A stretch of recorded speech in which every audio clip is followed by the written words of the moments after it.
Hey guys, Ralph here. Welcome to True Power, Trumpet Fitness on this thrilling Thursday before a magnificent Easter weekend.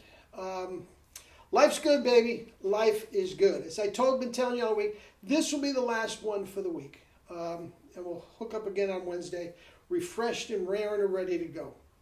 Anyway, you saw the thumbnail. Some tips for your Easter weekend. It hasn't been so far removed that I've been performing that I don't remember the trials and tribulations and how you can get around this stuff for this weekend. So, yeah, let me honk a little bit. I have played. I've done 30 on the bike. I've done 200 swings. Life's good. All right, let's see what we got.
Anyway, a little Christ the Lord is risen today.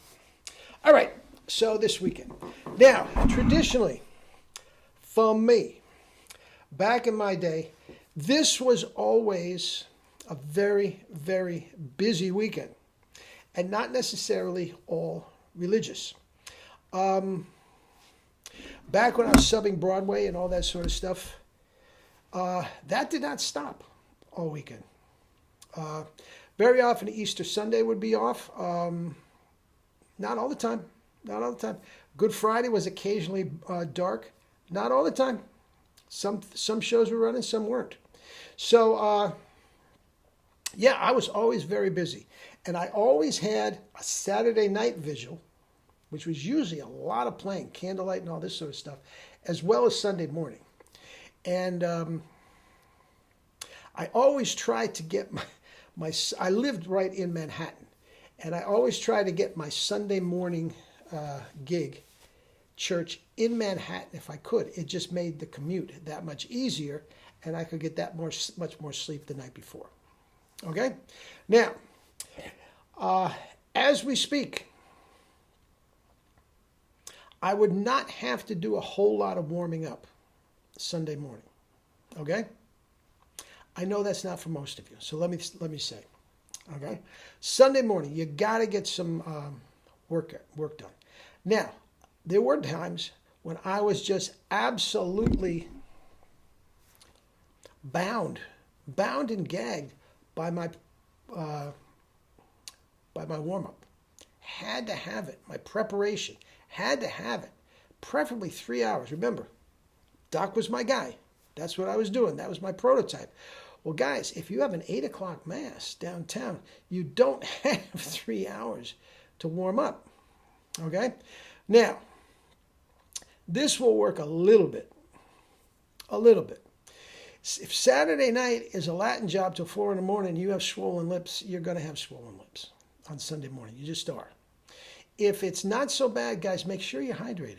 I know that sounds silly and that has nothing to do with spit buzzing or anything like that, but make sure you're hydrated. Drink a lot of water, okay?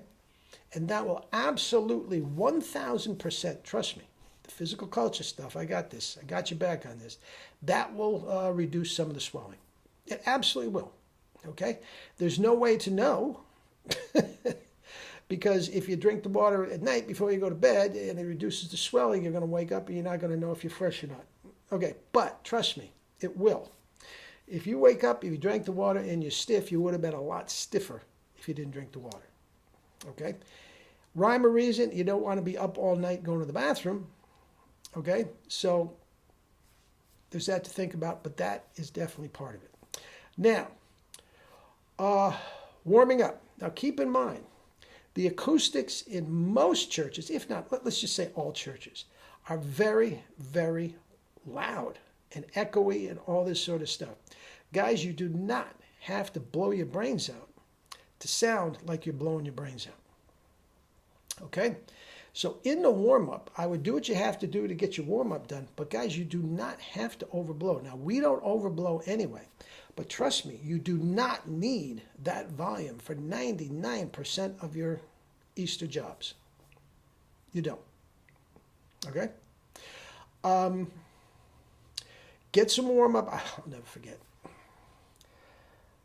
For Christmas and Easter, when I was living in Manhattan, I lived up in Washington Heights, and down the street from me was the Diker Heights Park.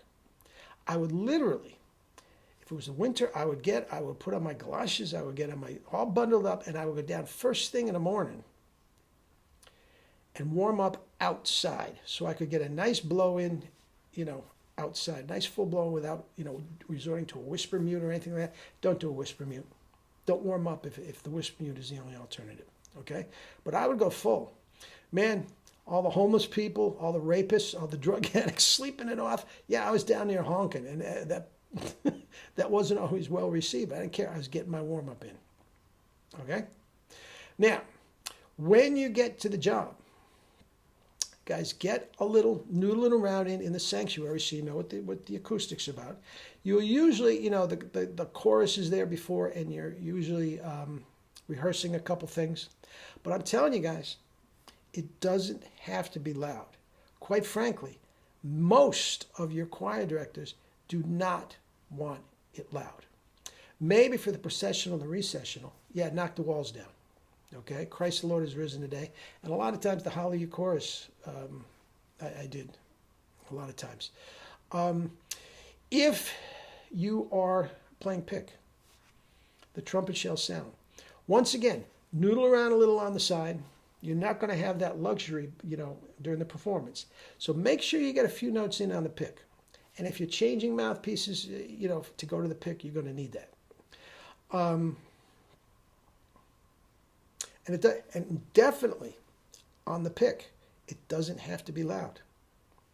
Now, some of you guys, and myself for many years, that were overblowing, you feel a little more comfortable playing loud.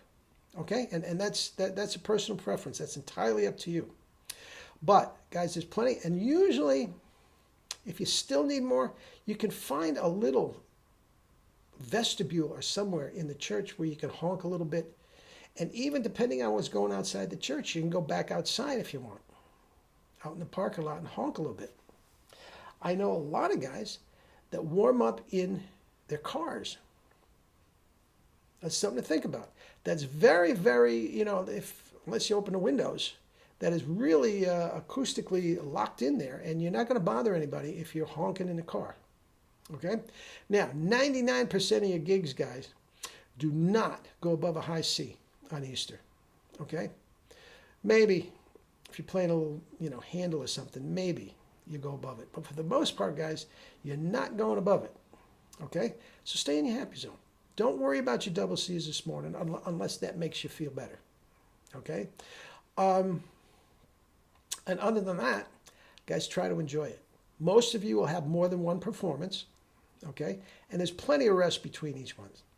Spit buzz. Spit buzz in the car if you're driving there. Spit buzz on the subway. Oh, yeah. The people on the subway love that. Trust me. Who cares? There was a guy in New York that used to get all his practicing done, believe it or not, down at Port Authority. He'd go down in the buses, down in the dungeons in the buses, and just honk his brains out at Port Authority. There's lots of things you can do, guys. Doc Severinsen used to warm up in the bathroom on planes. Okay? So, and here's the thing. Once your chops feel good, stop. Don't feel like you have to overdo it. If you just feel a scale and boom, right up, complete control to a high C, stop.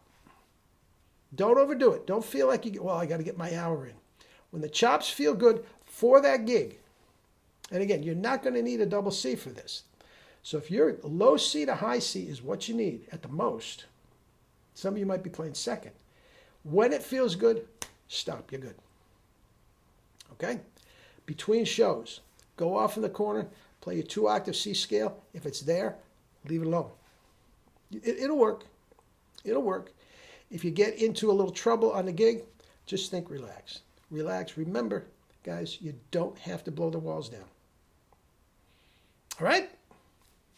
I've been there, done that. My chops have felt great Sunday morning. Sometimes I felt like I got punched in the mouth Sunday morning. You still got to make it work, and it'll happen. It'll happen. It'll work. If you can't do a little kettlebell before you leave, spit buzzing is your friend. All right? Knock 'em dead, guys. Love you all.